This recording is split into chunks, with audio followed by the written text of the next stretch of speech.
Приветствую всех, друзья! Я Владимир Козловских. Это канал «Золото, валюта, богатство». В этом ролике мы с вами актуализируем среднесрочный прогноз золота к доллару. Но прежде чем приступить к корректировке среднесрочного прогноза, мы с вами посмотрим результаты исполнения предыдущего прогноза. Этот прогноз мы делали в самом конце декабря 2022 года. В ролике «Золото прогноз на 3-9 месяцев. Часть 2, 28 декабря 2022 года». Ссылка на этот ролик сейчас на экране и под роликом в его описании. Я вам рекомендую этот ролик посмотреть. Много времени это не займет. Как вы могли заметить, я начал делать в описании к роликам тайминги, их содержания. Эти тайминги играют роль плана и расставляют акценты в логике ролика. Полагаю, что они будут вам полезны как для новых роликов, так и при обращении к старым. И помогут экономить ваше время. Глянуть предыдущий прогноз я вам рекомендую, поскольку это поможет улучшению восприятия того языка, на котором я даю вам прогнозы. По комментариям в общении с вами я вижу, что воспринимать мои спичи не всегда очень просто. В первую очередь это связано с самой непростотой прогнозирования того, что мы с вами прогнозируем. Всегда, когда речь заходит о прогнозе на любой срок, это принципиально не может быть сделано точно. Всегда будет, во-первых, некоторая область, где будет находиться цена, а во-вторых, обязательно должна присутствовать сценарность и критерии и вероятности перехода от одного сценария к другому. Откуда берется эта сценарность? Она берется из планирования и невозможности мгновенных изменений. Ничего не может произойти мгновенно. Для этого нужно развить бесконечную мощность, а это принципиально невозможно. Запомните, во-первых, как правило, ничего в мире не происходит иначе, как попытка реализации чего-либо плана. И поэтому информация на рынках не может не присутствовать тем или иным способом. Утечки в любом случае происходят. И во-вторых, поскольку действуют ресурсные ограничения и конкуренция, типа пряников всегда меньше, чем хотелок, то, как правило, существует минимум один контрплан. Ко всему прочему, все планы реализуются во внешних условиях, которые не поддаются управлению. И, как правило, сами несут в себе некий элемент неопределенности. Например, колебания температуры, осадки, ветра и прочее. Именно поэтому абсолютно точное прогнозирование невозможно. Но возможно понимание основных сценариев и критериев их перехода один в другой. Хочу подчеркнуть, что я не претендую на идеал. И качество моих прогнозов находится примерно на уровне 75-85%. Точного совпадения не может быть ни у кого. Поэтому я стараюсь дать вам прогнозы в такой форме, чтобы вы сами могли делать определенные выводы и при необходимости корректировать их. Я понимаю, что на это способны не очень большое количество людей. В основном это те, кто готов к ответственности за принятие решений и к управлению другими людьми. Но параллельно, когда это возможно, я стараюсь сделать достаточно простые прогнозы, пригодные для прямого использования. Но вернемся к среднесрочному прогнозу золота в долларе конца прошлого года. Ссылка на него была на экране и под роликом. Но в двух словах я все-таки освежу его в вашей памяти. Нам, естественно, потребуется график золота в долларе. Переходим к графику. Это у нас график золота в долларе. График месячный, то есть одна свеча, один месяц. Напоминаю, что все графики, которые мы используем в роликах, есть в публикациях к этим роликам на Дзене. Ссылка на публикацию к этому ролику находится под этим роликом в его описании. Во время формирования прогноза мы находились в конце вот этой декабрьской свечки. Это месячный график. Месячные свечи. Примерно вот здесь. То есть в конце 2022 года. Я тогда сказал, что ожидаю завершения движения золота вверх в диапазоне 1830, 1830, 1900. Примерно вот здесь. Это произошло в конце января. Вот здесь. Но чуть выше указанного диапазона. Примерно в районе 1950. Вот самый максимум. Но далее в этом прогнозе мною был указан критерий начала первой коррекции. Пробой вниз скользящего минимума предыдущей недели. На тот момент это был минимум недели 18-23 декабря. 1783 доллара. Я его прямо там так и указал. В прогнозе, правда, я 2 раза оговорился, сказав, что это минимум недели января. Это была чисто оговорка, поскольку прогноз делался 28 декабря и никаких данных января еще не было. Прошу извинить за эту оговорку. Но назван был именно минимум недели 18-23 декабря, 1783 доллара. И далее был описан алгоритм, как менять этот скользящий вверх критерий по минимуму формирующейся новой предыдущей недели. Этот критерий сработал в начале февраля, когда был пробит минимум 1911 долларов. Это был минимум недели 23-27 января 2023 года. После этого произошел откат. Примерно в 1805. Вот он. Откат февраля. Он находился чуть ниже верхней прогнозируемой области отката. То есть я прогнозировал 1670, примерно вот так. 1850. Откат зацепил верхнюю границу этой зоны. Вторым утверждением после прогноза достижения золотом максимума в диапазоне 1830-1900 было утверждение, что золото в первой половине марта достигнет уровней максимума 2022 года. То есть вот максимум 2022 года. Достижение этого максимума произошло, но на месяц-полтора позже. Это произошло на прошлой неделе, закончившейся 5 мая. Далее был дан прогноз, что после этого золото перейдет к коррекции в область 1670-1850, опять же. В этом же ролике был дан прогноз, что эта коррекция закончится либо в конце августа, в начале сентября, либо в конце 2023 года, в начале 2024. Эту часть прогноза я немного актуализирую и детализирую, то есть уточню. Но сначала для наиболее вероятной, значит для наиболее правильной интерпретации движения с октября 2022 года, то есть вот этого по настоящее время, и его предполагаемой коррекции, то есть которую мы вот здесь примерно прогнозируем. Давайте освежим трактовку движения золота в период всего вот этого движения с конца 2020 года по настоящее время.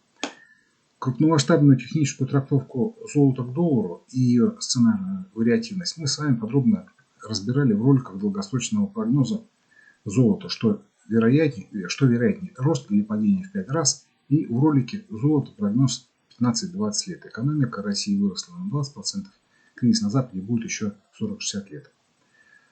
Ссылка на эти ролики сейчас на экране и под роликом в его описании.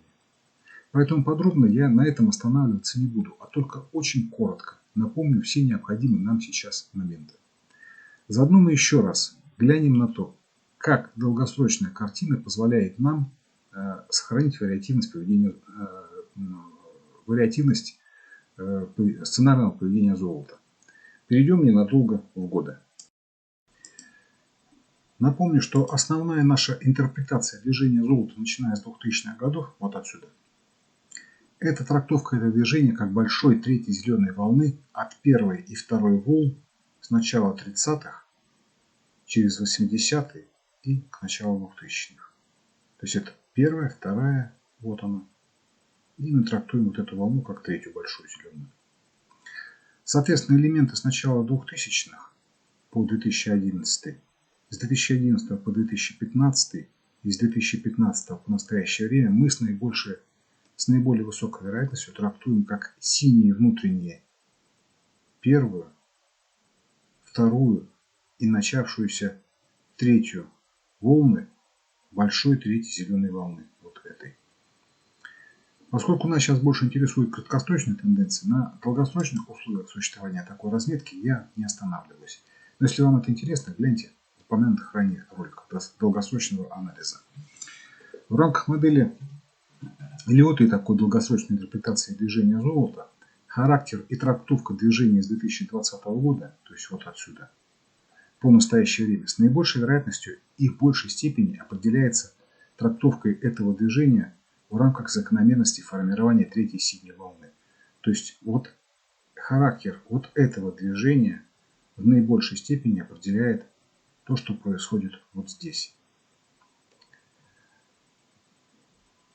Призываю вас никогда не пропускать мимо ушей слово «вероятность», которое я периодически употребляю. Если мы говорим о прогнозе, мы никогда не имеем права говорить о железной стопроцентности и безусловности наших выводов. Мы всегда можем говорить только о вероятностной трактовке. И обязательно должны говорить и помнить об условиях приемлемости наших трактовок. То есть есть всегда ограничения, то есть определенные условия, невыполнение которых может нашу схему менять. На практике такой вероятностный подход находит выражение в объемах действий, то есть в объеме операции. Если чем выше вероятность и уверенность трактовки прогноза, тем выше объем операций и наоборот.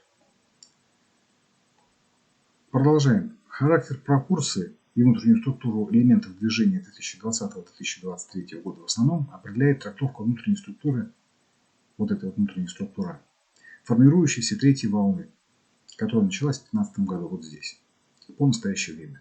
Поэтому пойдем вот в этот фрагмент, пока посмотрим на него в квартальном масштабе.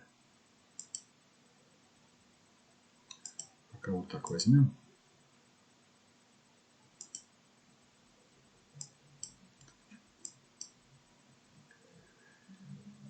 Обратите маркировку. Обратите внимание, что маркировку первой и третьей волн, вот этих вот, то есть как внутренней структуры этой синей волны, я выполнил голубым, а не синим цветом, как вот здесь.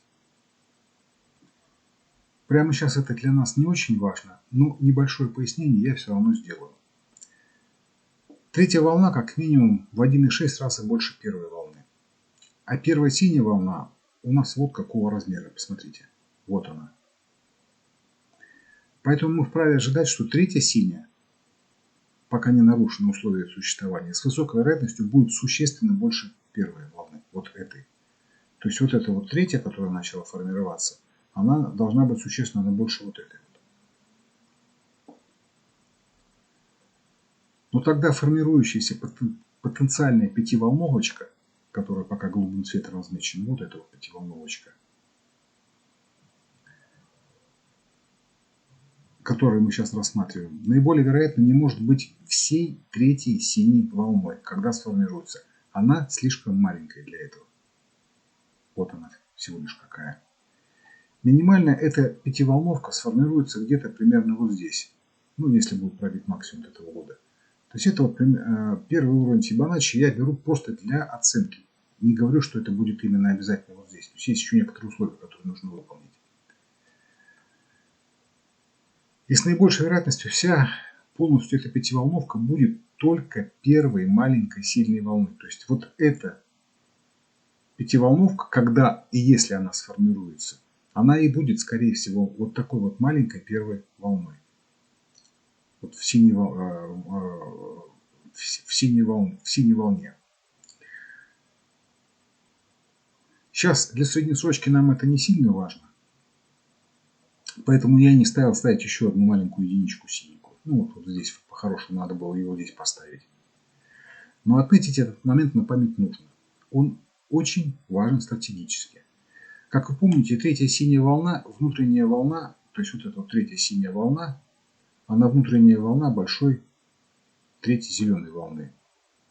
У каждой из них в будущем еще должно быть по четвертой волне. Плюс четвертая волна после будущей третьей маленькой синей волны. То есть у нас еще будет маленькая синяя треть, то есть после первой маленькой синей будет маленькая синяя третья, и после нее тоже еще будет четвертая волна. Примерно так и зарисовывается перспектива кризиса в зоне доллара, периодических его обесцениваний и остановок к золоту, как минимум до середины текущего столетия. Это мы техническую картинку немножко разрисовываем того прогноза, который того долгосрочного прогноза, который был раньше. То есть я форму немножко этого прогноза как бы даю. То есть как она может выглядеть. То есть как это может все выглядеть. И как вы понимаете, этот факт трансформирует в будущем до неузнаваемости первоначальные хотелки по поводу аукуса. У фунта в золоте, кстати, картинка еще более красноречивая. В чем причина этой трансформации и неадекватности планов по аукусу? Дело в том, что то, что западная элита называет деньгами с точки зрения классической экономики, которая и вводила понятие денег, и с точки зрения иконофизики деньгами уже давно не является. Через точно такие же инфляционные коллизии проходило во II-IV веках поздний Рим перед своим падением, когда происходила переэмиссия монет из дешевых металлов, необеспеченная совокупной энергией общественного труда. И то же самое происходило в средних веках, во время медных бунтов. Аналогично все это было и во Франции во второй половине XVIII века, и в Англии в конце XIX – начале XX века. Причина всегда одна. Не в меру расплодившаяся, но чрезмерно отупевшая, исходящая от жадности с ума, к тому моменту уже, конечно же, псевдоэлита. Энергия общественного труда перестает хватать, то есть общественного продукта. И элита сначала затеивает грабеж более низких сословий и соседей, а потом друг друга. Это называется усиление эксплуатации, захватнические и гражданские войны. А по сути своей это усиление почти биологической внутривидовой конкуренции. Как вы помните, одним из признаков оценки масштаба текущего кризиса доллара является его низкая обеспеченность долларовой массы золотом. Это отражает вот эти вот циферки, вот эти вот 23 и 20. Сейчас эта обеспеченность еще ниже. В последние кварталы были еще эмиссии. Но подчеркну, что на самом деле обеспеченность золотом – это только внешнее проявление, то есть внешний признак, но не фундаментальная причина. Фундаментальная причина масштаба этого кризиса – физико-экономическая. И если я правильно понимаю, группа, работающая на нашего президента, ее тоже знает и понимает правильно. Я имею в виду эту причину. А ФРС и ее акционеры настоящих глубинных причин кризиса, похоже, не понимают. И по привычке пользуются древней и, в общем, неверной для текущей ситуации двухпараметрической монетаристской теорией, сдобренной шаманскими приплясами и камланиями. Но мы немного отвлеклись. Таким образом, вкратко и среднесрочный фрагмент 2020-2023, вот этот вот, у нас наиболее вероятно маленькая голубая четвертая волна. Вот первая волна, вот она, помечена циферкой. Вот это вот третья волна. Вторую и четвертую я волны не стал помечать, чтобы не чернить график. Но обозначил предполагаемую третью для ориентира. Условия существования этой третьей волны – это не закрытие какого-либо из будущих нескольких кварталов ниже максимума первой волны, то есть ниже, чем 1300-1350, то есть мы достаточно далеко. То есть вероятность существования всей нашей конструкции и ее правильности, она достаточно с высокой вероятностью оправдывается. И пока у нас не решен вопрос по поводу оценки возможной длительности по времени этой маленькой голубой четвертой волны. То есть нам необходимо понять, насколько велика вероятность окончания вот этих вот колебаний. Для оценки ее длительности мы прибегнем к использованному ранее приему откладывания от времени окончания второй волны. Вот у нас время окончания второй волны. Расстояние по времени от вершины первой, вот отсюда, до предполагаемой вершины третьей. Это вот отсюда, то есть вот это вот расстояние. И этого же расстояния умноженного на 1,6. Я эти расстояния заранее уже отложил. Это,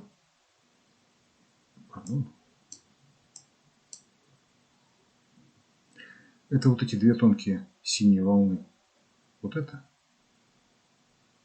И вот это вот. Это 1,6.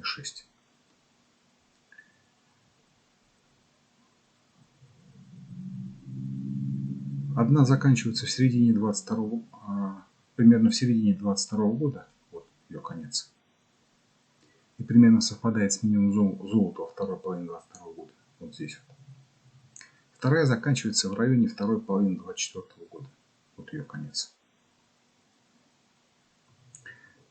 Далее, поскольку предполагаемая вторая волна, голубая, вот эта, у нас плоская, то в соответствии с принципом чередования наиболее вероятно, что четвертая волна должна быть зигзагом.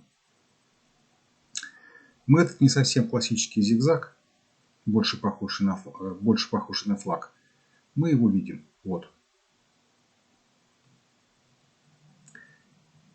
И его минимум примерно совпадает с первой временной проектировкой окончания четвертой волны. Вот он. То есть мы с наибольшей вероятностью трактуем движение середины 20-го по конец 2022 года, то есть вот отсюда по конец 2022 года, как завершенную четвертую голубую волну.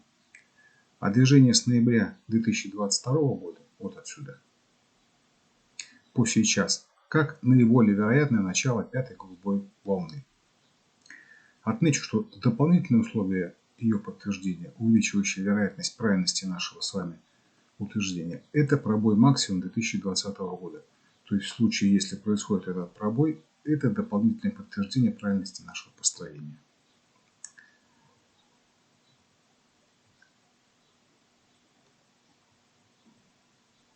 А ближайшая проектировка Фибоначчи от предполагаемого дна четвертой голубой волны, то есть вот отсюда,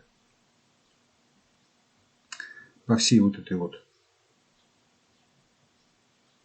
трехволновой конструкции, это примерно область 2,250. То есть вот она, это проектировочка Фибоначчи, первая, 61,8. Либо мы можем посмотреть второй, менее вероятный сценарий, что движение с октября по сейчас, то есть вот отсюда и по настоящее время, вот это вот движение, это коррективная волна, формирующаяся в достаточно большом, но пока не завершенном зигзаге, начавшемся, вторая часть которого началась в первом квартале 2022 года. То есть так, как будто бы вот эта вторая часть зигзага, то есть это первая волна, это коррекция, ну и вроде бы как вниз там дальше продолжаем. То есть, чтобы он дальше вниз продолжился. Вероятность этой трактовки гораздо ниже.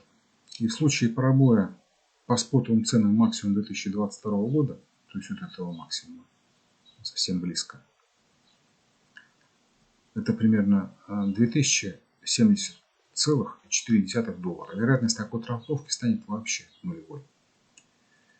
Все среднесрочные оценки, разметки предположения сделаны. И теперь нас начинает интересовать уже непосредственно структура и пропорции уже самих внутренних элементов четвертой голубой волны. Ну, для того, чтобы сделать дальше прогноз и критерии его выполнения. Здесь мы с вами сейчас перешли из кварталов в месяцы. Буквы волн коррективной четвертой голубой волны мы так немножко переопустим. Вот этой вот волны я рисовать не буду, чтобы не затемнять график, но проговорю эти коррективные волны словами. Середина 2020 года, начало 2021, вот она. Это волна А. Эту коррекцию долларовой зоне удалось организовать медицинскими, сами помните какими способами, в начале 2020 года, вот здесь. То есть вот эти события повлияли на то, что все-таки рынок удалось развернуть вот здесь.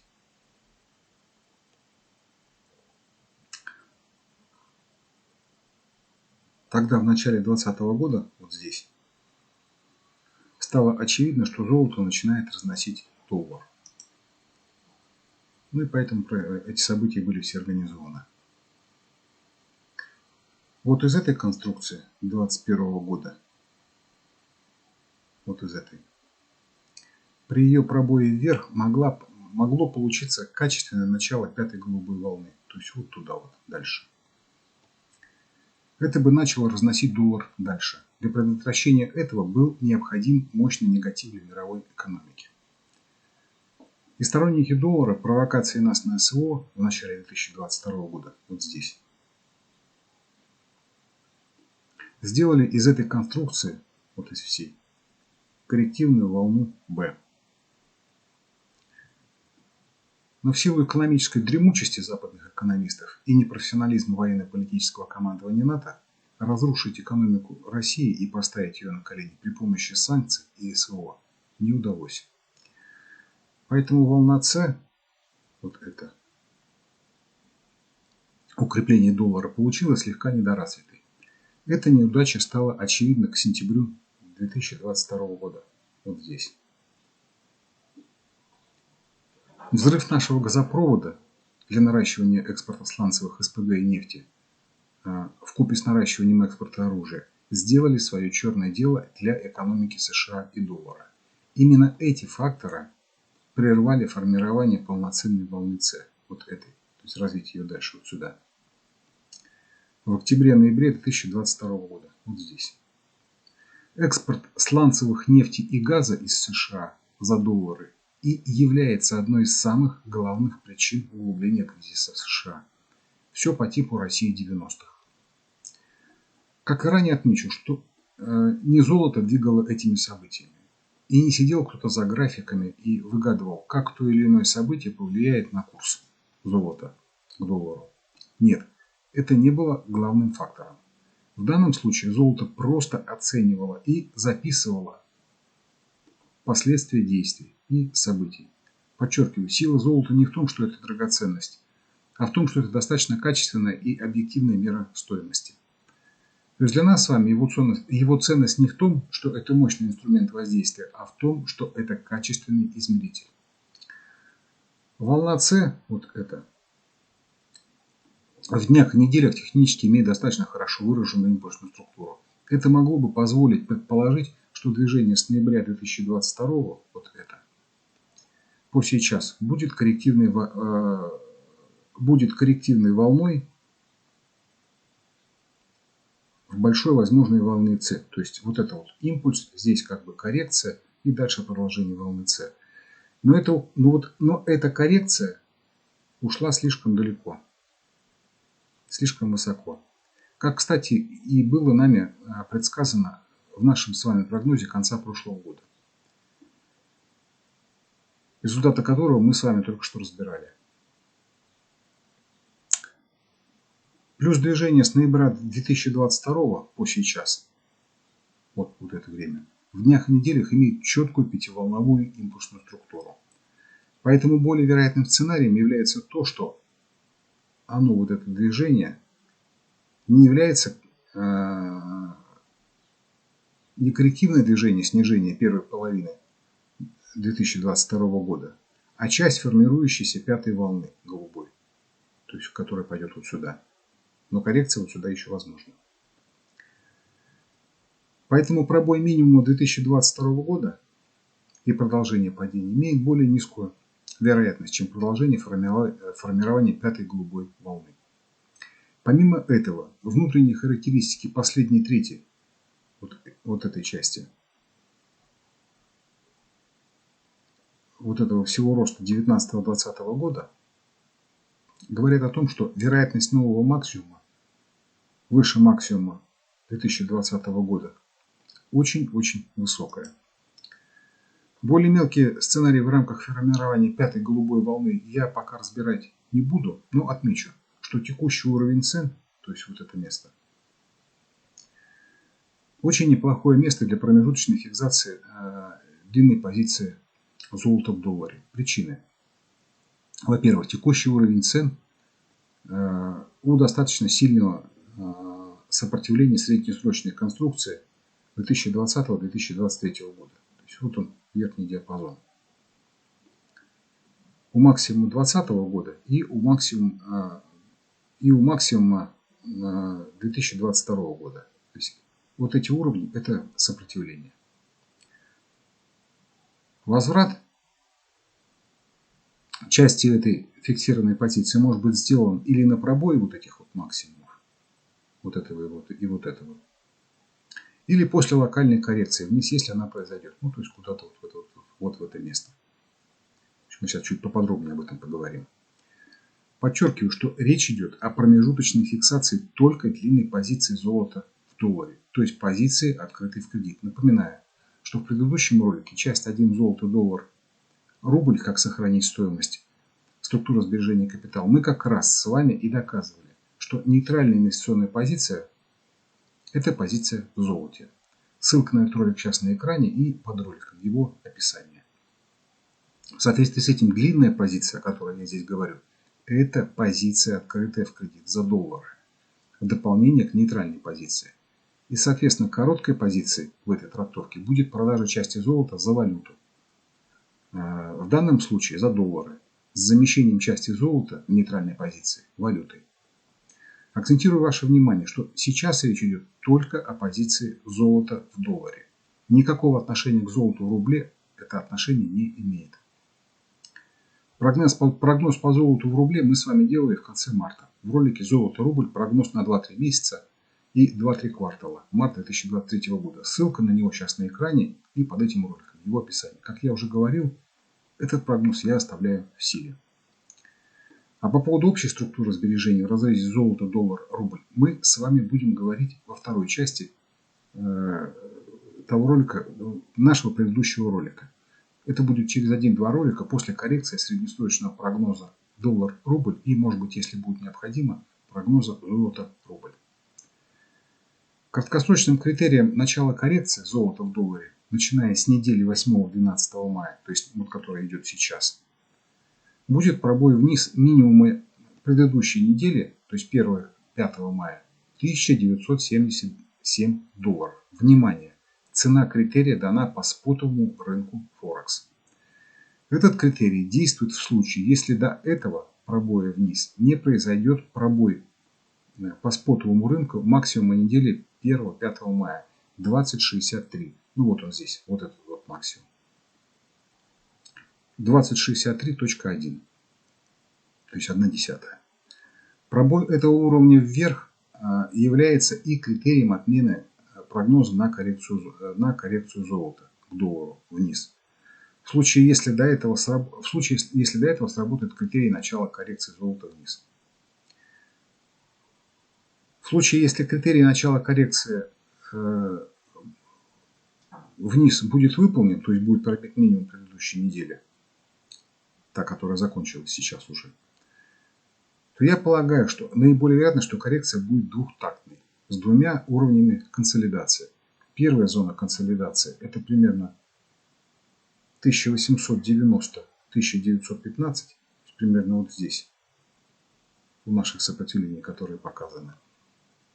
Вторая зона консолидации 1790, примерно вот здесь, плюс-минус 30 долларов, вот здесь. Но в случае, если условие начала коррекции будет выполнено, коррекция начнется и первый уровень будет достигнут, то есть вот это вот место, то там наиболее вероятна консолидация, как минимум на несколько дней. Критерий увеличения вероятности движения ко второму уровню, вот сюда, необходимо будет определять по мере формирования этой консолидации. Наиболее вероятно, что наиболее качественно она будет определяться в днях. Наиболее вероятным сроком окончания всей коррекции, если условие ее начала будет выполнено, вне зависимости от того, будет достигнута зона 790 плюс-минус 30, будет середина августа, начало сентября 2023 года. То есть, если коррекция начнется, то я полагаю, что наиболее вероятным сроком ее окончания будет середина августа, начало сентября. Но возможно ее растяжение этой коррекции до апреля-мая 2024 года. Более точные ценовые критерии окончания коррекции, если она начнется, нужно будет смотреть в днях и неделях во время ее формирования. Критерием отмере прогноза коррекции золота к доллару является пробой вверх по спотовому рынку максимум 2020 года. То есть вот этого. Это достаточно четкий критерий. В этом случае золото с очень высокой вероятностью перейдет как минимум к диапазону 2250 вот сюда, плюс-минус 50 долларов. Как возможный прорыв золота вверх, вот сюда вот, так и возможное начало коррекции вниз, куда-то вот сюда, будут опережающим образом отражать определенные военно-политические и геоэкономические тенденции. Прорыв вверх за максимум 2020 года, вот выше этого места, будет означать, что резко выросла вероятность усиления инфляционного сценария в долларовой зоне, и что перспективы украинского кризиса для Запада выглядят кисло. Запад в этом случае начнет разминать тему переговоров и перемирия. Но наши условия давно известны, и Лавров их недавно освежил в памяти оппонентов. Вывод НАТО наступательного военного потенциала из стран Восточной Европы. Поскольку увеличение процентной ставки на прошлой неделе 1-5 мая практически никак не помогло доллару против золота, то это говорит о том, что диспропорции в долларовой зоне настолько велики, что одних финансовых методов недостаточно. В этом смысле ситуация конгруентна началу 2020 года, то есть вот этому месту, или к концу 2021 года, вот этому месту. Все уже предпринятые финансово-экономические и военно-политические меры недостаточны для ухудшения ситуации вокруг США так, чтобы объективно ухудшающаяся ситуация в США сравнительно с внешней выглядела бы более-менее приличной.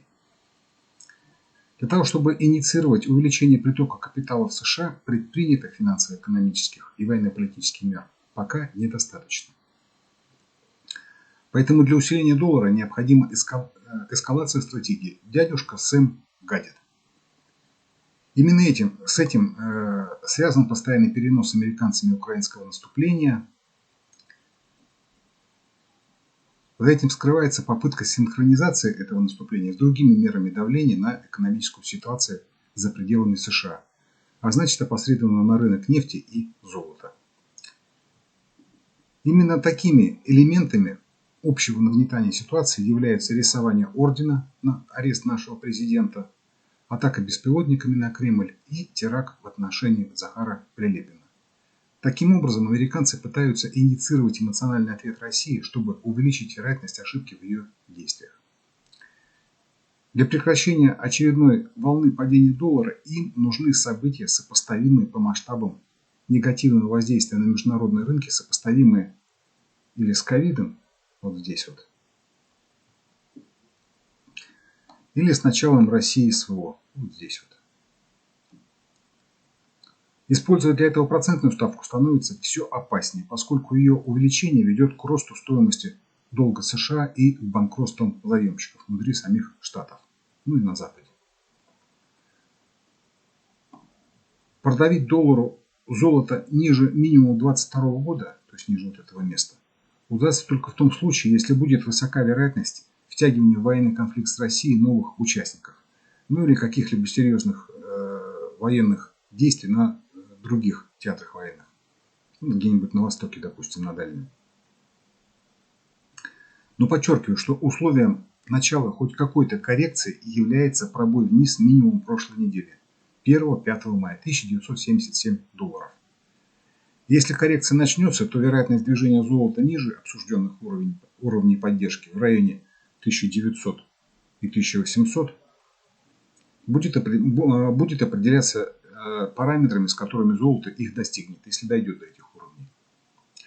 В случае, если золото все-таки пробьет вниз уровень 1614, то есть это минимум 2022 года, то высока вероятность его прохода до уровней 1350, примерно вот сюда, плюс-минус 50 долларов. Технически вероятность этого крайне низка, в области 1700-1800, примерно вот здесь вот. Просто мощнейшая циклопическая поддержка для золота.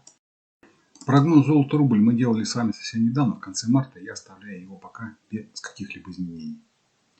В следующем ролике мы с вами откорректируем прогноз доллара к рублю и потом перейдем ко второй части предыдущего ролика, к определению структуры сбережений или ядра капитала в разрезе золото, доллар, рубль. В этом ролике мы обобщим все то, о чем говорили раньше, и сформулируем алгоритм действий по определению и по управлению структурой сбережений золото, доллар, рубль. Поэтому, если вам это интересно и не хотите пропустить, то подписывайтесь. Напомню, что основной площадкой для размещения роликов я позиционирую Дзен. На ней ролики появляются раньше всех. Там же размещены все публикации к роликам и отдельные статьи по рынкам и финансам. Также канал «Золото, валюта, богатство» размещает свои ролики в YouTube, в ВК и на Рутюбе. Поздравляю вас с наступающим праздником нашей победы. Как и тогда, вновь подлезающее к нам вороватое заокеанское жулье, мы победим. На этом разрешите попрощаться с вами, друзья, и до встречи в следующем ролике.